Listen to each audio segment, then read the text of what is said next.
Hello student, आप कैसे हैं। मैं वीरेंद्र कुमार आपका स्वागत करता हूं आपके हमारे यूट्यूब चैनल वर्चुअल अड्डा पे। बच्चों, लास्ट सेशन में हमने कॉम्प्लेक्स नंबर के में समझा था कि प्योरली रियल क्या होता है, प्योरली इमेजिनरी क्या होता है, as well as geometrical interpretation के बारे में भी समझा था हम लोगों ने कि कैसे क्वेश्चन को डील करेंगे। ठीक है, आज के टॉपिक में हम लोग जैसा हमने ज्योमेट्रिकल इंटरप्रिटेशन स्टार्ट किया था, ठीक है, उसको कवर करेंगे। और अगर समय रहेगा तो ऑब्वियस बात हम लोग आज पोलर फॉर्म का, जैसा मैंने आपसे बोला था कि पोलर फॉर्म डिस्कस करेंगे। ठीक है, तो आज के सेशन स्टार्ट करने से पहले मैं फिर से कहूँगा कि जो हमारे साथ नए व्यूवर जुड़े हुए हैं बच्चों, और आपको कोई भी लेक्चर अगर मिस हुआ होगा तो घबराने की कोई ज़रूरत नहीं है। हमारे डिस्क्रिप्शन बॉक्स में जाइए, आपको पूरे लेक्चर का डिटेल दिया हुआ है, 1 बाय 1 पूरा देख लीजिए।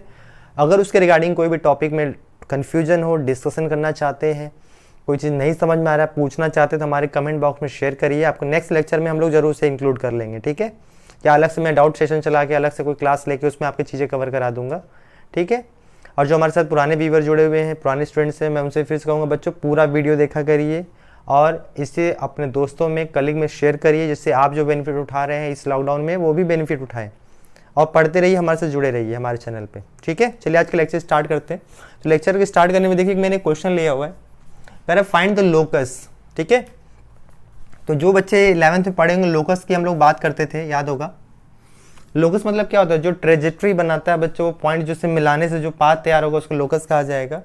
ठीक है, किसके लोकस की बात कर रहे हैं, ये हमारे कॉम्प्लेक्स नंबर जेड दिया हुआ है जो इस रिलेशन को सेटिस्फाई कर रहा है। ठीक है, चलिए समझते हैं। देखिए, जैसा कि आप भी जानते हैं और हम भी जानते हैं। ठीक है, क्या जानते हैं देखा जाए तो देखो, अगर z की अगर बात किया, देखो हमें इसको जीरो दिखाना है। हमें क्या दिया है, रियल पार्ट ऑफ हमें कहा जा रहा है z plus 2i upon z minus 3 equal to 0, इसके बारे में बात कही जा रही है। ठीक है, तो इसको देखो, रियल पार्ट ऑफ दिस की इक्वल टू 0 आना चाहिए। तो बट हमें इसके पार्ट अभी ना जाके हम पहले इस पे डिस्कस करेंगे हम लोग। ठीक है, इस पे डिस्कशन करेंगे। ठीक है, अगर इस पे आप डिस्कशन करना चाहते हो तो एक बात बताओ, इसको सॉल्व करना पड़ेगा ना हम लोग को। और सॉल्व कैसे करेंगे, अब देखो z को हम लोग जानते हैं, सिंस हम लोग को पता है z हमारे पास क्या होता है, याद करो, x प्लस आई वाई होता है। ठीक है, z क्या होता है हमारा, x plus i Y. Okay, पहले हम इसकी बात कर रहे हैं। ठीक है, चलिए इसको पूरा इरेजी कर देता हूँ, मैं फिर से बात करते हैं। लेट कर लीजिए, z हमारे पास क्या हो जाएगा बच्चों, x प्लस आई वाई की अगर बात करते हैं हम लोग, जहाँ पे x y हमारे पास क्या होते हैं, आपको पता है रियल नंबर होते हैं। ठीक है, तो इसमें पुट करिए जो हमें चाहिए। तो यहाँ देखिए, हम अगर इसकी बात करें z plus 2i upon z minus 3 की अगर बात किया जाए, अगर इसमें सब्स्टिट्यूशन किया जाए, x plus i y plus 2i upon x plus i y minus 3। ठीक है, ये आपके पास दिया हुआ है। अब एक बात बताओ, जैसे हमने सीखा हुआ है, पहले रियल एक साथ लिख लेते हैं। तो x प्लस, यहाँ से i कॉमन ले लेंगे तो y प्लस 2 हो जाएगा, एंड देन आफ्टर यहाँ से अगर हम लोग x कॉमन ले लें, माइनस 3 हो जाएगा प्लस आई वाई हो जाएगा। ठीक है, अब क्या करना है हम लोग को, जैसा हम लोगों ने सीखा हुआ था कि कॉन्जुगेट्स ऊपर नीचे मल्टीप्लाई करके हम लोग पहले समझेंगे इसको, कि हमारा कोई भी कॉम्प्लेक्स नंबर डिनोमिनेटर में नहीं होना चाहिए।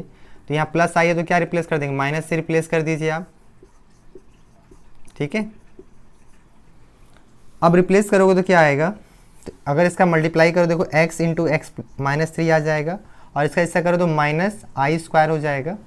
देखो यहाँ पे y प्लस 2 आ जाएगा। ठीक है, एंड होल थिंग अपॉन, यहाँ पे देखो x माइनस 3 का होल स्क्वायर माइनस आई स्क्वायर वाई स्क्वायर आ जाएगा। ठीक है, यहाँ तक समझ में आ गया होगा। अब साथ साथ एक चीज़ और मैं तुम्हें समझा रहा हूँ, देखो यहाँ से मल्टीप्लाई करो तो इसके साथ आई का टर्म आएगा और इसके साथ भी आई का टर्म है। मैं डायरेक्ट आई का टर्म कॉमन लेके बाहर लिख रहा हूँ। ठीक है, अगर ध्यान दोगे तो आई का टर्म अगर इससे मल्टीप्लाई करोगे आप, तो यहाँ से मिलेगा y plus 2 into x minus 3 मिलेगा, और यहाँ से जब इसके साथ मल्टीप्लाई करोगे आप, माइनस एक्स वाई आएगा। और द सेम चीज़ डिनोमीटर जो ये वाला होगा वही डिनोमीटर यहाँ भी लिख सकते हैं आप, x माइनस 3 का होल स्क्वायर माइनस आई स्क्वायर वाई स्क्वायर। ठीक है, अब आपको पता है कि आई स्क्वायर होता है क्या, देखो सबको पता है कि अभी तक इतनी क्लास हो चुकी है, आई स्क्वायर वैल्यू क्या होती है, -1 होता है। तो -1 रखो तो ये क्या बन जाएगा बताओ, ये प्लस हो जाएगा। सिमिलरली यहाँ भी क्या हो जाएगा, प्लस हो जाएगा। अब यहाँ भी आई स्क्वायर की वैल्यू अगर रखा जाए तो बच्चों क्या हो जाएगा, प्लस करेंगे तो माइनस माइनस प्लस हो गया। तो ये पूरा रियल पार्ट हो जाएगा, ये इसका क्या कहलाएगा, इमेजिनरी पार्ट हो जाएगा। तो हमसे क्वेश्चन में क्या बोला गया था, रियल पार्ट ऑफ दिस, मतलब इसके रियल पार्ट की बात कहा गया। तो according to the question now, real part of this मतलब real part of z plus 2i upon z minus 3 की अगर बात करते हैं हम लोग, तो रियल पार्ट मतलब व्हाट, इसका रियल पार्ट ये हुआ। अगर ऊपर मल्टीप्लाई भी करना चाहते कोई दिक्कत नहीं है। ठीक है, तो रियल पार्ट ऑफ दिस बात करें, सीधे मैं डायरेक्ट लिख देता हूँ, यहाँ पे एक्स स्क्वायर आएगा, x minus three plus y plus two आ जाएगा, and whole thing upon x minus three whole square plus y square आएगा। ठीक है, ये तो मिल गया आपको। और ये किसके बराबर दिया है, जीरो के, तो इसको जीरो के बराबर कर दीजिए आप। ठीक है, तो देखो डिनोमिनेटर क्रॉस मल्टीप्लाई कर तो जीरो हो जाएगा। न्यूमरेटर की अगर बात करें बच्चों, तो आ जाएगा x square minus three x हो जाएगा प्लस वाई स्क्वायर आ जाएगा प्लस टू वाई आ जाएगा इक्वल टू जीरो। तो आप देख सकते हो अगर x square plus y square minus three x plus two y equal to zero आ गया। ठीक है, अब आपको इतना तो कॉमन सेंस पता है, क्लास 11 में भी पढ़ रखे हैं कि अगर ये x square plus y square plus two g x plus two या फाइव प्लस सी अगर फॉर्म में रिप्रेजेंट किया जाए, तो लोकस अगर पूछा है तो क्या बता रहा है बच्चों, ये लोकस किसको रिप्रेजेंट कर रहा है, सर्कल के इक्वेशन को रिप्रेजेंट कर रहा है। कि जो मूवमेंट हमारा जब पूरा अगर करा जाएगा तो हमसे पूछा गया तो लोकस क्या होगा, find the locus of the complex number Z की अगर बात करें तो क्या बनाएगा बच्चों, वो सर्कल बनाएगा। अब ऑब्वियस बात है, सेंटर पूछ दिया जाए, रेडियस पूछ दिया तो आपको पता ही होगा। ठीक है, कि इसका माइनस जी माइनस एफ जो होता था उसका सेंटर होता था, और radius square root of g square plus f square minus c होता था, तो उसके अकॉर्डिंग हम लोग सेंटर भी निकाल सकते हैं। ठीक है ना, तो आपसे बस लोकस पूछा था। ऐसे भी क्वेश्चन एग्जाम में आते हैं कि आपको देने के बाद सीधे पूछ जाएगा बताइए लोकस क्या है, तो ऑप्शन दे सकते हैं सर्कल, पैराबोला, एलिप्स, हाइपरबोला। तो आपको पूरा सिंप्लीफाई करना होगा, उसके बाद आपको बोलना होगा कि भाई ये जो आ रहा है वो क्या रिप्रेजेंट कर रहा है, सर्कल रिप्रेजेंट कर रहा है। ठीक है, एक क्वेश्चन और लेता हूँ मैं आपके साथ। ऐसे भी क्वेश्चन आपके जेई में आते हैं बच्चों, ठीक है ना, कि आपको पूरा समझना होगा। तो इसमें देख रहे हो आपको दो चीज़ें कवर हो जा रही है। एक तो कॉम्प्लेक्स नंबर तो आपके साथ आ ही रहा है, जैसा मैंने बोला था ज्योमेट्रिकल इंटरप्रिटेशन का मतलब ये कि ज्योमेट्री के सारे पोर्शन का डिस्कशन कर सकता है, ये सर्कल, पैराबोला, एलिप्स, हाइपरबोला सबके बारे में बात कर सकता है। तो अभी मैं जो ज्योमेट्रिकल इंटरप्रिटेशन बात कर रहा हूँ वो एक लो लेवल पे बात कर रहा हूँ कि थोड़ा सा, ठीक है, अभी और आगे पढ़ेंगे हम लोग तो और अच्छे से आ जाएगा। तो अभी हम लोग ब्रीफली बात करेंगे। क्वेश्चन में सेकेंड है, इसी तरह इस पर एक क्वेश्चन और लेता हूँ मैं। Find the locus of z, z दे रहा है, except 3,0 satisfying the relation z minus 3 equal to lambda plus I times 5 minus lambda square where lambda belongs real number। ठीक है, अगेन ऐसा क्वेश्चन दिया है बच्चों। ठीक है, हमें लोकस अगेन बताना है, बट एक्सेप्ट 3,0 के रिस्पेक्ट में बात कहा जा रहा है। ओके, और साथ साथ हमें ये रिलेशन दे दिया कि इसका हमें बात करना है। तो ऑब्वियस बात, रिलेशन की अगर बात करना है तो जैसे हमने पिछले क्वेश्चन में डिस्कस किया था सेम उसी तरह डिस्कस करेंगे। ठीक है, क्या करना है देखिए, तो फिर से लिख लीजिए। लेट क्या कर ले बताइए, लेट जेड इक्वल टू क्या ले लिया जाए, एक्स प्लस आई। ठीक है, जहाँ पे एक्स वाई हमारे पास क्या होगा, रियल नंबर होगा। ये तो ऑब्वियस बात है, आपको हर बार ये लिखना ही होगा।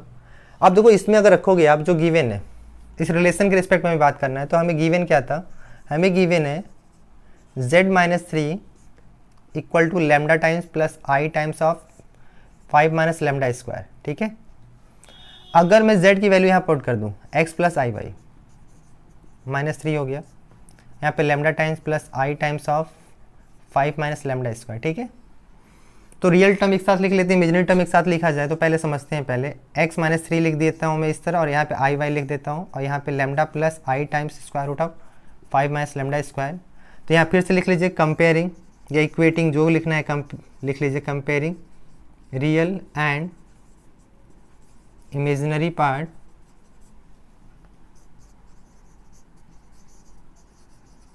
Both sides. अगर दोनों तरफ लिया जाए बच्चों, देखो ये रियल तो यहाँ कितना दिया, x minus three equal to क्या हो जाएगा, लेमडा हो जाएगा। इसे इक्वेशन 1 कह दीजिए आप, एंड y इक्वल टू अगर बात करें तो square root of 5 minus lambda square. ठीक है, ये बात आपको समझ में आ गई। आप क्या करिए, यहाँ से लेमडा की वैल्यू निकाल के ना इस सेकेंड इक्वेशन में पुट कर दीजिए, तो क्या आ जाएगा देखिए, तो y इक्वल टू आ जाएगा square root of 5 minus x minus three का होल स्क्वायर आ जाएगा। ठीक है, अब होल स्क्वायर कर दीजिए दोनों तरफ, और दोनों तरफ होल स्क्वायर करोगे आप तो क्या आ जाएगा, वाई स्क्वायर आ जाएगा, 5 minus x minus three whole square आ जाएगा।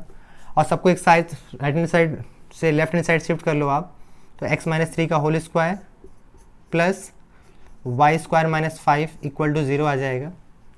या आप ऐसे भी रहने दो, वाई स्क्वायर इक्वल टू क्या लिख सकते, एस एच डी जैसे रहने दो आप। तो आपसे क्या पूछा गया था, फिर से पूछा गया लोकस बताओ। ठीक है। तो लोकस अगर बात किया जाए बच्चों, तो लोकस क्या बताएगा बच्चों, फिर से हमारे पास लोकस ऑफ जेड अगर कहा जाए, लोकस ऑफ जेड जो होगा इज रिप्रेजेंट सर्कल।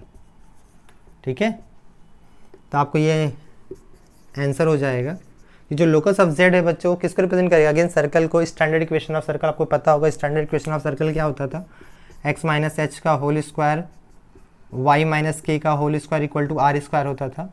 ठीक है, जहाँ पे h के सेंटर होते थे और रेडियस r होता था, तो यहाँ इसके हिसाब से सेंटर की बात करेंगे 3,0 हो जाएगा और रेडियस हमारा √5 हो जाएगा। ठीक है, तो इसमें एक्सेप्ट बोला गया तो उससे कोई फ़र्क नहीं पड़ता कि हमें वो पॉइंट के बारे में छोड़ के सारे का डिस्कशन करना था। तो बस हमें बाउंड्री सर्कमफ्रेंस की बात करें तो हमें उसका लोकस बताना, तो आप बताओगे सर्कल बन रहा है। ठीक है, आगे बात करते हैं हम लोग। ठीक है, तो इसमें अगर आगे डिस्कशन फर्दर बढ़ाया जाए बच्चों,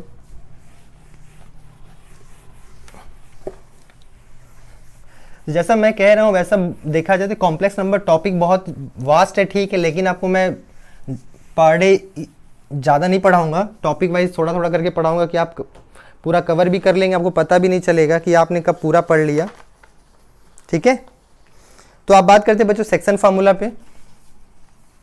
ठीक है, तो आपने सेक्शन फार्मूला पढ़ा होगा आपने। ठीक है, किस में पढ़ा होगा, याद है ना आपको, कोऑर्डिनेट ज्योमेट्री में, उसी से रिलेट करके ले चल रहा हूं आपको। देखिए सेक्शन फार्मूला उसमें आपने पढ़ा था, उसमें आपने नोटिस किया होगा उसमें सेक्शन फार्मूला दो बातें पढ़ा था आपने, इंटरनल डिवीजन और एक्सटर्नल डिवीजन, राइट। तो यहाँ पे देखो बस उसी तरह आपको ध्यान देना है कि मान लो यहाँ पे हमारे ये पॉइंट P मान लो, ये पॉइंट Q है, इसका कॉम्प्लेक्स नंबर Z1 मान लो, इसका कॉम्प्लेक्स नंबर क्या है Z2 मान लो आप, ये पॉइंट R है बच्चों, इसका कॉम्प्लेक्स नंबर क्या है Z है। इससे कहा जा रहा है m/n में इंटरनल डिवीजन है, इंटरनल डिवीजन के लिए हम बात करना चाहते हैं। ठीक है, अगर हम इंटरनल डिवीजन पर डिस्कशन करना चाहते हैं तो क्या आ जाएगा, याद रखिएगा Z डायरेक्ट लिख सकते हैं हम लोग, mz2 nz1 अपॉन m+n हो जाएगा। अगर एक्सटर्नल डिवीजन पे बात करेंगे बच्चों तो ज़्यादा कुछ नहीं होगा, आप जानते हैं, आप लोग फर्दर मेरे से बहुत अच्छे से जानते हैं कि एक्सटर्नल डिवीजन में कुछ नहीं होता सर, ये जो पॉइंट Z आउटसाइड चला जाएगा और यहाँ पे Z इक्वल टू जो हमारा इस P के पॉइंट के रिस्पेक्ट में अगर बात करा जाए तो mz2 nz1 अपॉन m-n हो जाएगा। ठीक है, इसी पे मिड पॉइंट फार्मूला भी बनता है बच्चों, अगर हम मिड पॉइंट की बात करें। ठीक है, जिसे मिड पॉइंट थ्योरम भी कहते हो आप लोग।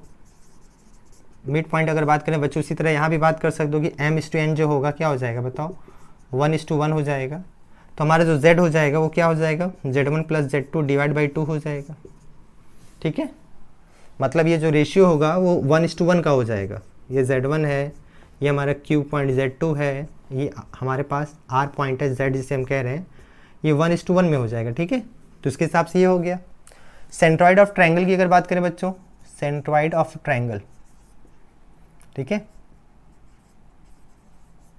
देखो सेंट्रॉइड ऑफ ट्रायंगल पर अगर जाते हो आप तो आपको याद है ना, मान लो हमारे पास एक ट्रायंगल बना भी देता हूँ मैं आपके लिए, ये पॉइंट P है, ये Q है, ये R है, इसका कॉम्प्लेक्स नंबर Z1 है, इसका Z2 है, ये Z3 है।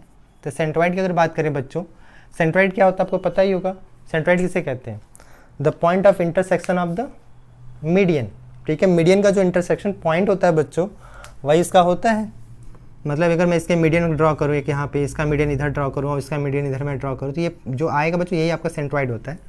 ठीक है, तो अगर मैं सेंट्रॉइड का सीधे मैं बात करूँ, सेंट्रॉइड सीधे लिख सकते हो बच्चों, कॉम्प्लेक्स नंबर के रिगार्डिंग बात किया जाए तो Z1 + Z2 + Z3 whole divide by 3 होता है।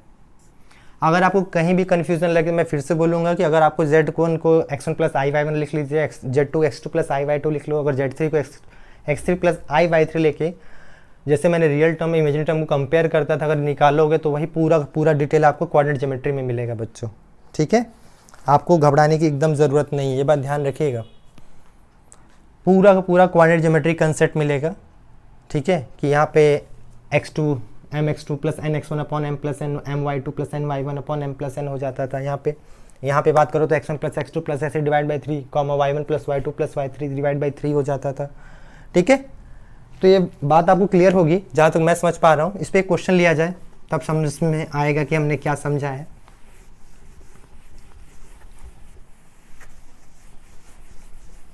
ठीक है, चलिए आगे बात करते हैं हम लोग, इस पर क्वेश्चन डिस्कशन किया जाए आपके साथ। क्वेश्चन है इस पे,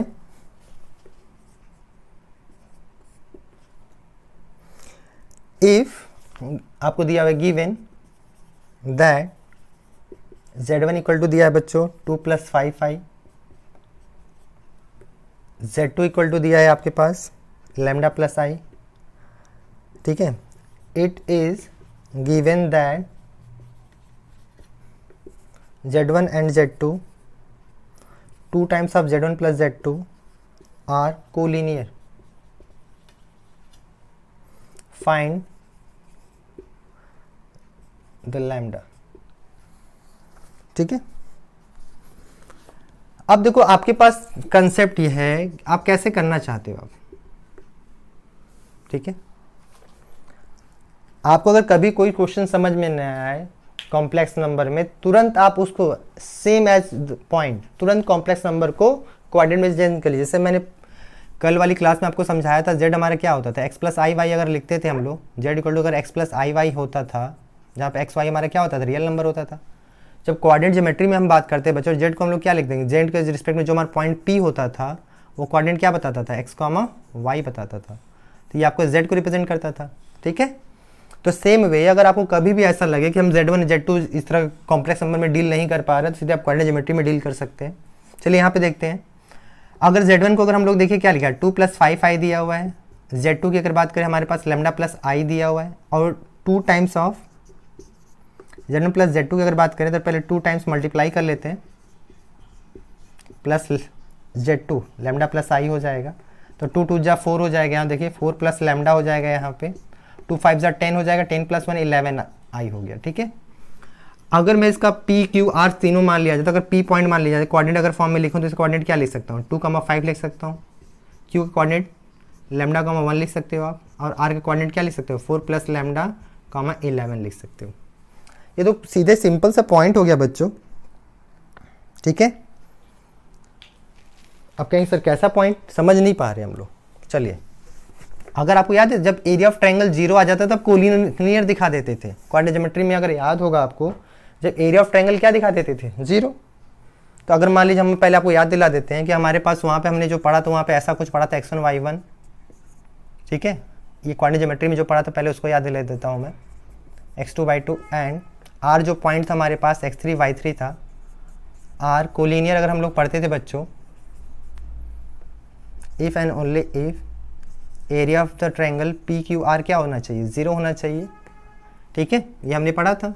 और फॉर्मूले के रिस्पेक्ट बात करें तो 1/2 mod of x1 y2 - y3 हमने पढ़ा था, प्लस x2 y3 - y1, और x3 हो जाएगा यहाँ पे y1 - y2 हो जाएगा 0।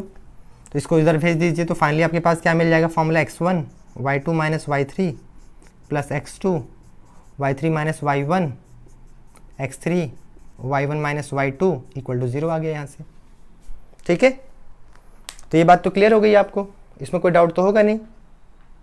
तो यहाँ आप देखो, इसको x1 y1 x2 y2 x3 y3 मान लीजिए, इसके अंदर सब्स्टिट्यूट कर दीजिए। तो x1 अगर यहाँ पे रखा जाए 2 हो गया, y2 - y3 करने जा रहे हैं तो y2 हमारे पास 1 मान लो 1 है, और y3 हमारे पास डायरेक्ट में लिख रहा हूँ 1 - 11 हो जाएगा यहाँ पे, और x2 हमारे पास लैम्डा होगा, और यहाँ से y3 हमारे पास 11 - 5 हो जाएगा, और x3 हमारे पास 4 + लैम्डा है अगर यहाँ पे है, यहाँ से y1 - y2 हो जाएगा, 5 - 1 हो जाएगा, ठीक है।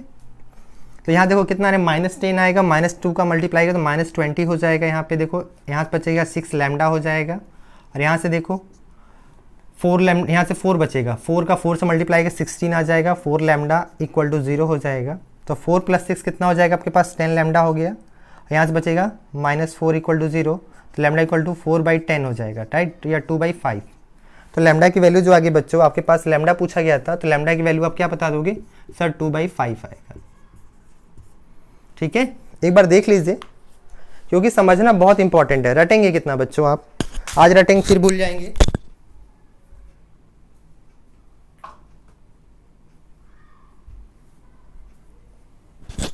तो कोशिश करना है कि हम रटे ना समझें।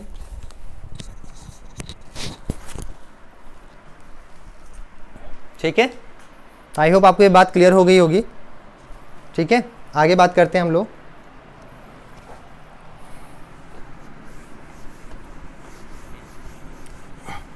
तो आपको जब भी कभी कोऑर्डिनेट ज्योमेट्री या आपको कॉम्प्लेक्स नंबर पूरे में डील करने में दिक्कत है, तुरंत उसे कोऑर्डिनेट ज्योमेट्री फॉर्म में कन्वर्ट कर लीजिए, ठीक है, और ईजिली आप इसको सॉल्व कर लोगे। एक क्वेश्चन और लेते हैं हम लोग। ये वाला ऐसा क्वेश्चन तो बच्चे बहुत बार एग्जाम में पूछा भी गया हो, आप जानते भी होंगे। Given that a parallelogram its vertices has 8 plus 5 I minus 5 I minus 7 लिखा हुआ है, माइनस प्लस 5 I लिखा हुआ है। Find its fourth vertex. ठीक है बच्चों, आपको बोला गया चौथा कोऑर्डिनेट निकालना है वर्टेक्स का, पैरेललोग्राम का।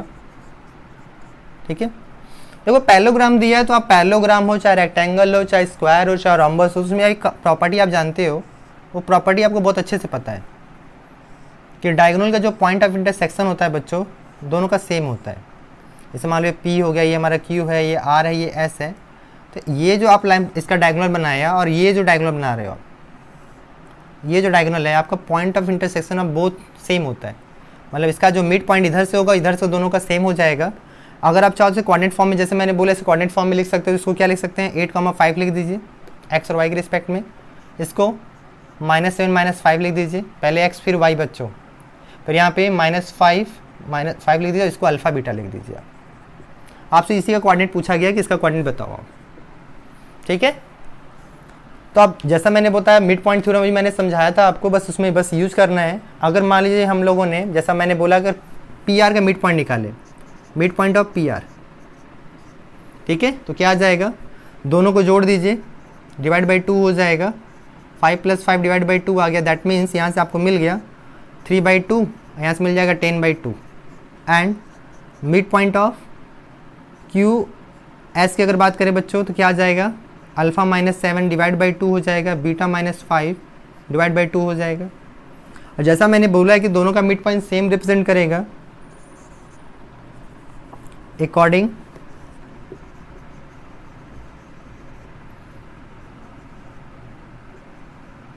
थ्योरम्स MPR जो होगा बराबर हो जाएगा MQS के। ठीक है, तो बराबर कर दीजिए, 3/2 10/2 जो होगा वो बराबर हो जाएगा अल्फ़ा -7/2 और बीटा -5/2 की। तो पहला वाला पहले से कंपेयर करोगे बच्चों, कितना आ जाएगा, देखो 3/2 जो होगा, लेमडा अल्फ़ा माइनस ये हो जाएगा, 2 से 2 कैंसिल हो जाएगा, 7 की इधर शिफ्ट कर दिए तो अल्फ़ा इक्वल टू कितना आ जाएगा, 10 आ जाएगा। ठीक है, इस तरह 10/2 दिया हुआ, यहाँ पे दिया है बीटा -5/2 दिया है, 2 से 2 कैंसिल हो जाएगा, 5 इधर शिफ्ट कर दिए, कितना आ जाएगा, 15 आ जाएगा। तो आपसे पूछा गया था अल्फ़ा और बीटा बताइए, तो आप बता सकते हो कि हम जो अल्फ़ा बीटा हमने माना था बच्चों, अल्फ़ा बीटा वो कितना आ जाएगा, 10 का 15 अगर होगा तो हम बता सकते हैं भाई यही इसका कोऑर्डिनेट होगा। ठीक है, तो आपने बता दिया इसका कोऑर्डिनेट, आपने पता कर लिया कि भाई 10, 15 होगा। ठीक है, चाहे वो याद रखिए, चाहे वो पैरेललोग्राम हो, चाहे रोम्बस हो, चाहे रेक्टेंगल हो, चाहे स्क्वायर, सबका जो point of intersection of diagonal होता है ऑलवेज वो क्या होता है, मिड पॉइंट होता है। तो इस बात को आपको ध्यान रखना होगा, तब ये क्वेश्चन लगा पाओगे, अदरवाइज बहुत लंबा चला जाएगा अगर आप कोई और दिमाग में लगाए कोई बात तो। ठीक है, एक क्वेश्चन और लेते हैं हम लोग। देखिए आपको बस समझना है चीज़ों को, मैं क्वेश्चन इसलिए ले रहा हूँ, ये टॉपिक बहुत बच्चों को टफ मानते हैं, बहुत सारे बच्चे इस टॉपिक को बहुत टफ मानते हैं। मैं इसीलिए नंबर ऑफ एग्जाम्पल थोड़ा ज़्यादा ले रहा हूँ। ठीक है, और कोई ज़रूरी नहीं कि मैं इतना क्यों ले रहा हूँ एग्जाम्पल्स, बस मैं चाहता हूँ कि आपको ये टॉपिक बहुत ईजिली समझ में आ जाए।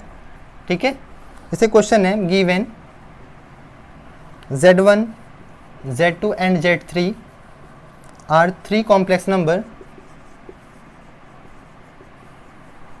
numbers satisfying 3Z1 plus 5Z2 minus 8Z3 equal to 0, then Z1 Z2 and Z3, ठीक है, are फॉर्म क्या बनाएंगे? पहला ऑप्शन है इक्विलैटरल ट्रायंगल, सेकेंड ऑप्शन है आइसोस्केलस ट्रायंगल, थर्ड ऑप्शन है right angle triangle and the last option है none of the above. क्या बनाएगा ये हमें बताना है, ठीक है। देखो जब भी अगर ऐसा क्वेश्चन आ गया तो आपको बहुत दिमाग लगाना वाला है। वो देखने में बहुत इजी है, सच में बहुत इजी है ही, पर सोचना वाले क्वेश्चन, ये सारे क्वेश्चन सोचने वाला होता है बच्चों। ऐसे क्वेश्चन जेईई मेंस में आते हैं कि आपको थोड़ा सोचना पड़े। जब तक सोचोगे नहीं तो कैसे काम चलेगा, ठीक है। जब तक, देखो फिर से बोल रहा हूँ, जेईई में क्वेश्चन बहुत लेंदी नहीं आते हैं। जेईई आपके दिमाग को चेक करना चाहता है, लेबर वर्क नहीं कराना चाहता। अगर 25 क्वेश्चन है हमारे पास तो 25 में से याद रखिए 5 क्वेश्चन जरूर ऐसे होंगे जो लेंदी होंगे, बट 20 क्वेश्चन ऐसे होते हैं बच्चों जो ट्रिक बेस्ड होते हैं कि आप सोचेंगे थोड़ा तुरंत आ जाएगा। 2 मैक्सिमम 5 मिनट के अंदर तो क्वेश्चन लगा ही लोगे आप, बहुत ज़्यादा गया तो बहुत टफ क्वेश्चन हुआ। अदरवाइज 1 मिनट बहुत होता है बच्चों क्वेश्चन लगाने के लिए, क्योंकि बस आपको कितना प्रैक्टिस किए हो, कितना समझे हो चीज़ों को, बस उसी पे होता है। देखो यहाँ क्वेश्चन देखो, गिवन क्या है यहाँ पे। अगर देखो गिवन में अगर ध्यान दो कि यहाँ Z1 Z2 ये सारा का सारा आपको कॉम्प्लेक्स नंबर दिया हुआ है, ठीक है भाई, कॉम्प्लेक्स नंबर है। और हमें दिया हुआ है, कंडीशन दिया हुआ है कि भाई 3Z1 जो है 5Z2 है और ये -8Z3 जो है 0 के बराबर, ठीक है, ये आपको दिया हुआ है।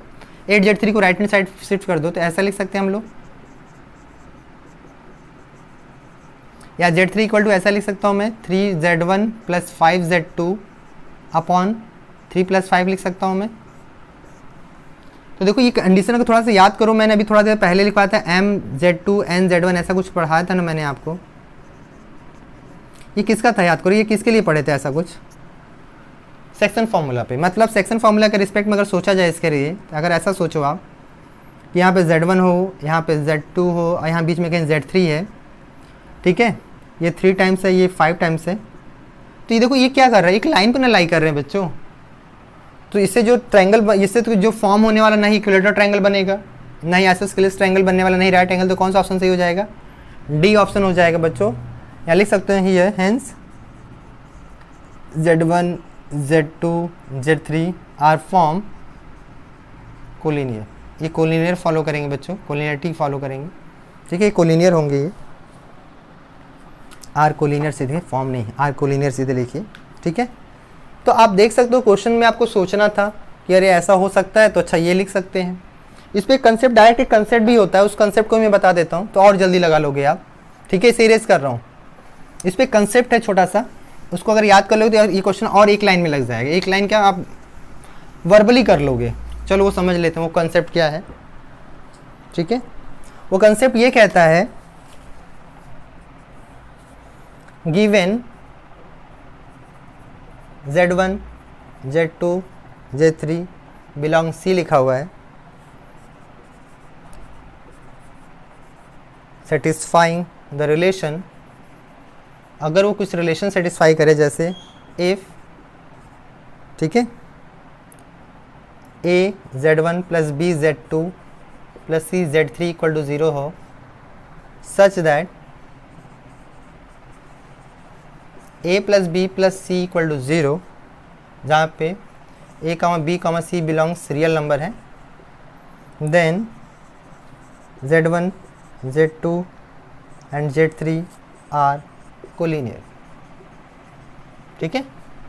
ये आपका कंसेप्ट है, स्टैंडर्ड कह सकते हैं आप, कि आपको ये याद रखना होगा। तो ये स्टैंडर्ड अगर आपको याद रखो तो बहुत जल्दी हो जाएगा। देखो यहाँ A की वैल्यू क्या है, देखो यहाँ पे A की वैल्यू यहाँ क्या है 3 हो गया, B की वैल्यू कितना है +5 है, ठीक है, C की वैल्यू क्या है -8 है। तो इस कंडीशन को फॉलो कर रहा है क्या, चेक करो तो।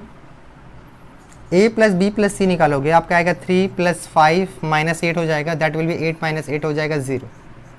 अगर 0 आगे सीधे ही कह सकते Z1 Z2 Z3 जो होंगे बच्चों वो कोलिनियर होंगे, बाकी आगे करने की ज़रूरत ही नहीं है। आई थिंक समझ में आ गया होगा कि आपको मैं समझाना क्या चाहता था, ठीक है। ठीक है, आगे बात करते हैं हम लोग। इरेज कर रहा हूँ मैं इसको।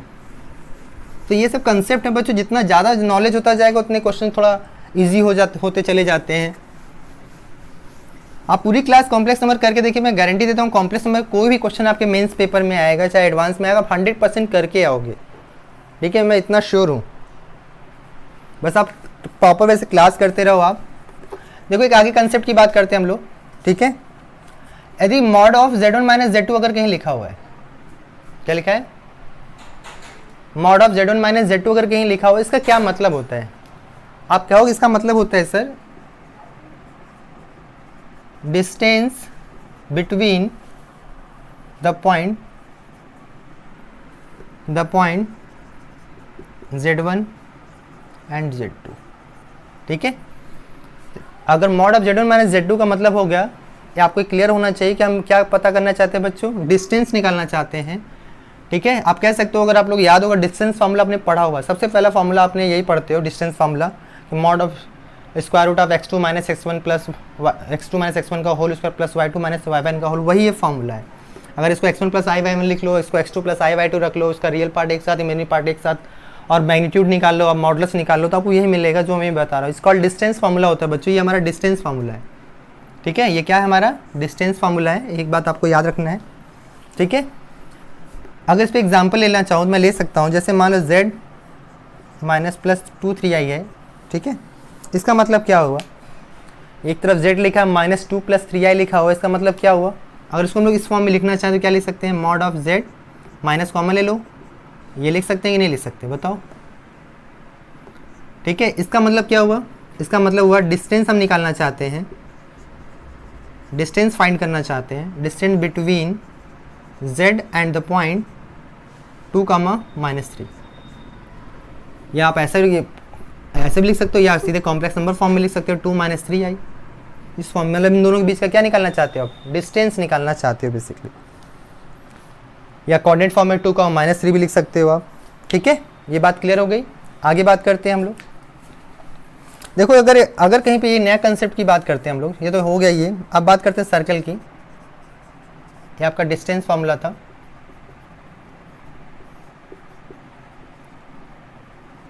ठीक है, अब बात करते हैं सर्कल की। अगर सर्कल में आप याद रखो, अगर आपको गिवन इस तरह दिया हो बच्चों, given z minus Z1 equal to r लिखा हो, और r आपको पता है रेडियस हमेशा पॉजिटिव होता है, तो आप लिख सकते हो locus of z is a circle with centre Z1 and radius r। ये बात ध्यान रखिए, अगर कहीं भी अगर आपको इस तरह फॉर्म में लिखा हुआ मिल जाए, तो mod of z minus Z1 equal to r, तो आपको ये स्टैंडर्ड इक्वेशन ऑफ सर्कल जो पढ़ते हैं, x minus h whole square plus y minus a का whole square to r square, उसी का ये फॉर्म लिखा हुआ है सर कॉम्प्लेक्स नंबर फॉर्म में। ठीक है, इस पर क्वेश्चन लिया जाए तो अगर समझा जाएगा तो और क्लियर समझ में आएगा क्या मैं कहना चाह रहा हूँ। ठीक है, तो चीज़ें बहुत क्लियर कट हम लोग बात कर रहे हैं। अभी स्ट्रेट लाइन पे जो बात है वो भी स्ट्रेट लाइन हम लोग डिस्कस अलग से करेंगे। ठीक है, तो क्वेश्चन इस पे ले रहा हूँ मैं, लिखा है find the locus of z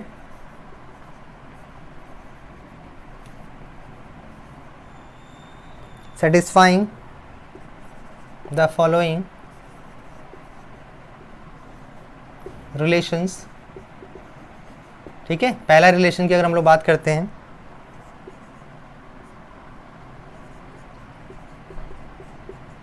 अगर ऐसा कहीं लिखा हो, ठीक है, और इसके बाद हमें दूसरा क्वेश्चन इसी में दिया हुआ है, दूसरा पॉइंट इसी में पूछा गया है, z minus 2 plus 3i is greater than 5 हो। थर्ड पॉइंट दिया है z minus 2 plus 3i is less than 5 हो। ठीक है, और चौथा पॉइंट हमें दिया है, ठीक है, चौथा पॉइंट हमें दिया हुआ है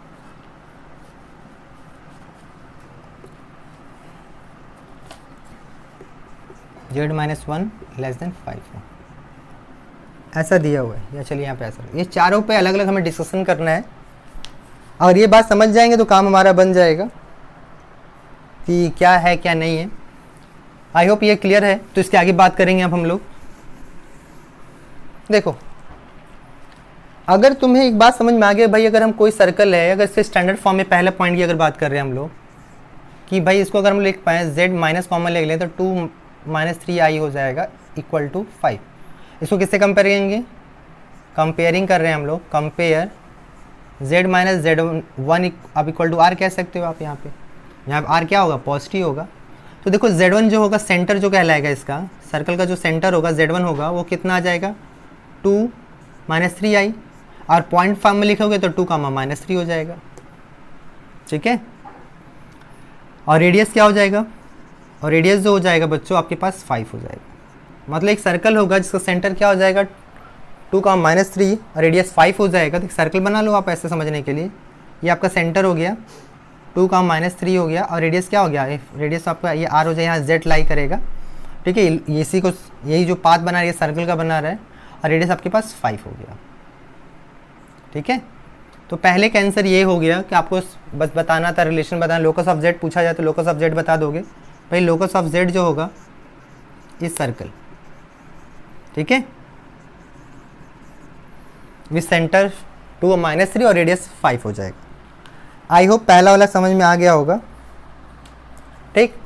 तो पहला वाला डन, कोई दिक्कत नहीं है। अब सेकंड पे चलते हैं। सेकंड वाले की अगर बात करो बच्चों, मैं इसे इरेज कर रहा हूँ ना, सेकंड वाला मैं इसी में बना दे रहा हूँ। इसमें हमें क्या कर रहा है, ग्रेटर देन की बात कर रहा है, ठीक है। सेंटर तो रेडियस यही होने वाला है, कोई दिक्कत नहीं है। अब देखो यहाँ पे कह रहे हैं कि इसका जो लेंथ होगा, भाई इसके इस बीच का डिस्टेंस जो होगा रेडियस से क्या होगा, ऑब्वियस बात है, कह रहा है रेडियस से क्या होगा, वो ज़्यादा होगा। मतलब इस बार जो z यहाँ ना होके आपके पास जो z होने वाला है वो यहाँ पे होगा बच्चों, ठीक है। ये कहना चाह रहा है कि भाई इसके बीच का जो डिस्टेंस होगा z1 मैंने आपको शुरुआत में बताया था, mod of z1 minus z2 मतलब क्या होता है, z1 और z2 के बीच का डिस्टेंस होता है। तो ये आपका z1 या z2 हो तो ये पॉइंट ये इनके बीच का जो डिस्टेंस है रेडियस से क्या होगा, ज़्यादा होगा। तो जो z होगा कहाँ लाई करेगा बच्चों, इसके बाहर लाई करेगा, इसके क्या करेगा, बाहर लाई करेगा, ठीक है। तो अगर हमसे लोकस पूछा जाएगा, भाई लोकस बताओ, तो क्या लिखेंगे उसके बारे में बात कर लेते हैं। तो हमसे पूछा गया देन लोकस बताओ, तो लोकस ऑफ z कहेंगे, मैं लिख दे रहा हूँ, हेंस लोकस ऑफ z जो होगा, locus of z is all the points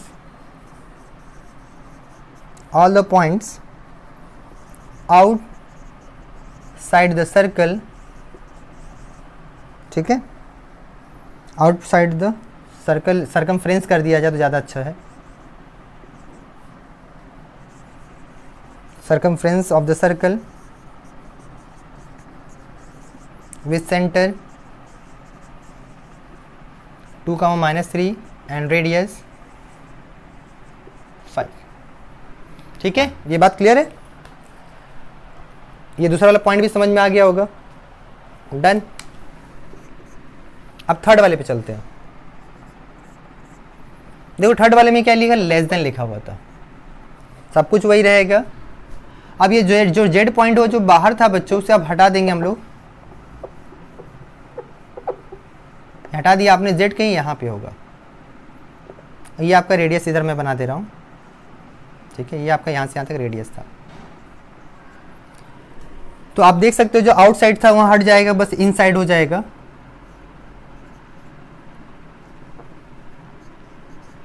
inside, ठीक है, the circumference of the circle with centre, सब कुछ वही रहेगा, बस ये बात याद रखिएगा, बस ये चेंज हो जाएगा कि भाई जो इसके बीच का डिस्टेंस है 5 से लेस होना चाहिए, तो ये बन जाएगा आपका, ठीक है। पॉइंट नंबर 4 पे बात करते हैं। पॉइंट 4 के लिए मुझे अलग से बनाना पड़ेगा। तो ऊपर के 3 तो समझ में आ गए होंगे कि इसका मतलब आउटसाइड हो गया, इसका मतलब इनसाइड हो गया, इसका मतलब सर्कमफ्रेंस पे होगा z वो, ठीक है। अब पॉइंट नंबर 4 पे बात करते हैं हम लोग। देखो मैं रटने की बात नहीं कर रहा हूँ, आप समझो, कितना रटोगे भाई, हाँ, छोटा सा तो दिमाग है हम लोग का, उसमें बहुत सारी चीज़ें रखनी रहती है, उसमें से ये भी चीज़ें हैं जो पसंद नहीं आती जल्दी। पॉइंट नंबर 4 पे ध्यान दो आप, क्या लिखा है, देखो 3 less than mod z minus 1 less than 5 लिखा है, राइट। अगर मैं इसको 2 पार्ट में तोड़ने के आपको समझाने की कोशिश करूँ, 3 जो होगा less than mod of z minus 1 लिख सकता हूँ मैं, और यहाँ पे mod of z minus 1 less than 5 लिख सकता हूँ। इसको 2 बात में तोड़ लिया आपने, ठीक है। ये आउटसाइड हो जाएगा, इनसाइड वाला हो गया ये। यहाँ देखो अगर इसको स्टैंडर्ड फॉर्म से लिखोगे आप तो इसका सेंटर कितना आ जाएगा, 1,0 आ जाएगा। चलो एक सर्कल बनाते हैं हम लोग,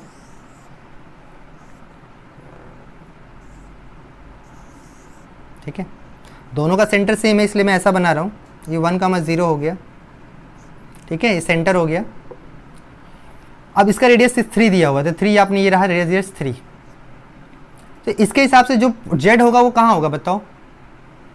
इसके हिसाब से जेड होगा वो बाहर की तरफ होगा, मतलब मैं ऐसे बना दे रहा हूँ, ये सारा इसके हिसाब से सारा ये जेड है, इसके हिसाब से आउटसाइड द सर्कमफ्रेंस होगा, सर्कल के सर्कमफ्रेंस से सारा बाहर की तरफ होगा, ठीक है। ये सारे जो जेड होंगे इसके जो मैंने ये लाइनें से खींच के दिखाया सारा इसके रिस्पेक्ट में हो गया, ठीक है, इंक्लूडिंग सर्कमफ्रेंस। सर्कमफ्रेंस को जोड़ के बात करना है आपको, सर्कम क्योंकि इक्वल टू जुड़ा हुआ है इसमें, तो ये सर्कमफ्रेंस को जोड़ते हुए आप बात करोगे आप, ठीक है। अब इसका मतलब क्या, इनसाइड की बात कर रहे हो। अब रेडियस देखो 5 की बात करें, अगर यहाँ से यहाँ तक जोड़ो, ये रेडियस क्या कह रहा है देखो, यहाँ से इसका रेडियस 5 होगा, ठीक है। अब ये करें इसके इनसाइड वाला होगा, इसके इनसाइड वाला मतलब, इसके इनसाइड मतलब ये वाला पोर्शन होगा बच्चों, ठीक है।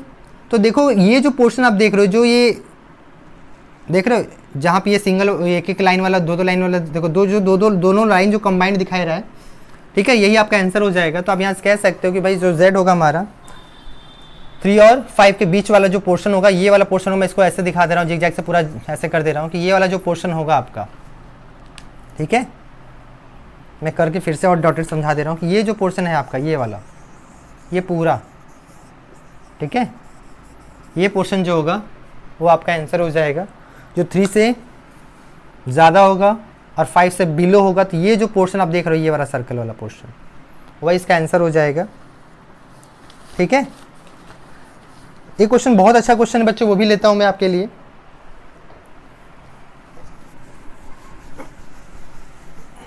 देखो क्वेश्चन लेने से बस कंसेप्ट क्लियर होता है कि और कितना अच्छा समझ सकते हैं। अब ऐसे ही क्वेश्चन मेंस और एडवांस में भी आते हैं बच्चों, ठीक है। चलिए समझते हैं।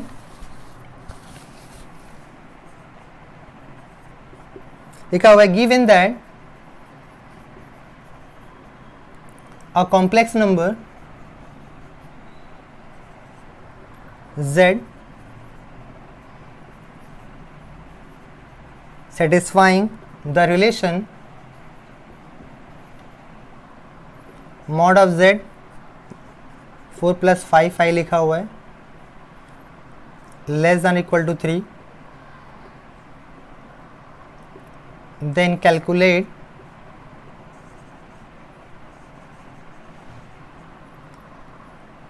greatest value of z, greatest value and least value of mod of z। ये क्वेश्चन दिया है बच्चों, बहुत अच्छा क्वेश्चन है, जेईई मेंस में आया हुआ है, प्रीवियस ईयर्स में, एडवांस में भी ऐसा क्वेश्चन बहुत बार पूछा गया है, तो इस वजह से आपको समझना है कि क्वेश्चन लगेगा कैसे। चलिए समझते हैं। आई होप मैं जैसे समझाऊंगा तुरंत आप कर लोगे, मुझे पूरा यकीन है। इसका मतलब समझ में तो आ ही गया होगा बच्चों, सेंटर क्या होगा 4,5 हो जाएगा, रेडियस 3 यूनिट हो जाएगा। तो इसको एक फिगर बना लेते हैं, एक्चुअल फिगर बना के समझते हैं इसको। ये मान लो सर्कल है हमारा, ठीक है, इसका सेंटर है ये 4 हो गया, ये 5 हो गया, ठीक है, 4,5 हो जाएगा। और रेडियस आपको 3 दिया हुआ, ठीक है भाई 3 है तो चलो कोई बात। और यहाँ पे देखो ओरिजिन है आपका,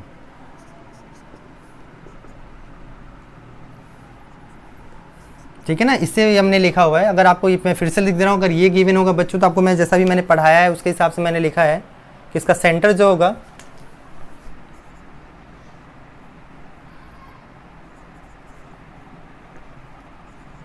सेंटर जो होगा आपके पास 4,5 हो जाएगा, और रेडियस जो होगा 3 हो जाएगा, ठीक है। यहाँ तक तो क्लियर है ही। अब देखो आपसे इसको अगर ग्रेटेस्ट और लिस्ट बोला है, आपसे किसकी ग्रेटेस्ट लिस्ट की बात कर रहा है, देखो z मॉड ऑफ z की बात कर रहा है, ग्रेटेस्ट निकालो या लिस्ट निकालो, तो मॉड ऑफ z को g मतलब ग्रेटेस्ट बात कर रहा हूँ मैं, इसको ऐसा भी लिख सकता हूँ, ठीक है। तो देखो z अगर हमें ग्रेटेस्ट चाहिए, तो अगर हमें इसको यहाँ से देखो z, तो देखो इसके हिसाब से क्या बात कर रहा है, z इससे सर्कमफ्रेंस पे लाई करेगा, इक्वल टू लगा है ना, तो इसका सर्कमफ्रेंस और इनसाइड द लाई करेगा। अगर मैं इसको यहाँ से जोड़ देता हूँ, मैं देखो इसको मैं यहाँ जोड़ देता, इसका नाम मैं P रख देता हूँ, इसका नाम Q रख देता हूँ। तो आप देखो कौन सा पॉइंट ज़्यादा होगा, सबसे देखो कॉन्सेप्चुअल लेवल पे बात करो हमसे, कौन सा पॉइंट सबसे ज़्यादा दूर होगा, ग्रेटेस्ट लेंथ की बात कर रहे हो आप। देखो आप अगर नोटिस करोगे, देखो O से P वाला जो पॉइंट होगा वो सबसे ज़्यादा क्या होगा, दूर होगा, ठीक है। O से जो P वाला होगा बच्चों सबसे दूर होगा ये। आप देखो अगर ध्यान दो यहाँ राइट एंगल बन रहा है कि नहीं बन रहा, 90 डिग्री। ये आपका 4 लेंथ था, ये लेंथ आपका 5 था, तो ऑब्वियस बात है ये लेंथ 5 है, तो ये भी लेंथ कितना हो जाएगा, 5 हो जाएगा यहाँ से यहाँ तक। इसका मैं नाम रख दे रहा हूँ, R लिख दे रहा हूँ, ठीक है। ये इसका नाम S, इसका नाम S रख दे, इसका नाम मैं T रख दे रहा हूँ। तो अगर मैं इसमें राइट एंगल ट्रायंगल लगा दूँ, इन अ ट्रायंगल, ठीक है,